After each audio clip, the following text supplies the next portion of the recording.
একইভাবে বেঈমান জাহান্নামী বান্দার কবরে কোনায় একজন দাঁড়াবে, বিভৎস চেহারা, দুর্গন্ধ চেহারার, কালো কুৎসিত বর্ণের এমন এক মানব আকৃতি নিয়ে। ওই কবরবাসী জিজ্ঞেস করবে, তুমি কে গো? কেউ তো আমার পাশে নাই, সবাই আমাকে রেখে চলে গেল, তুমি কোথা থেকে আসলে?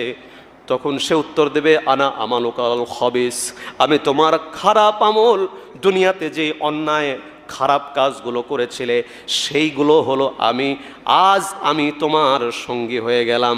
তার মানে আযাব ও শাস্তির সহযোগী হিসেবে ভূমিকা পালন করবে।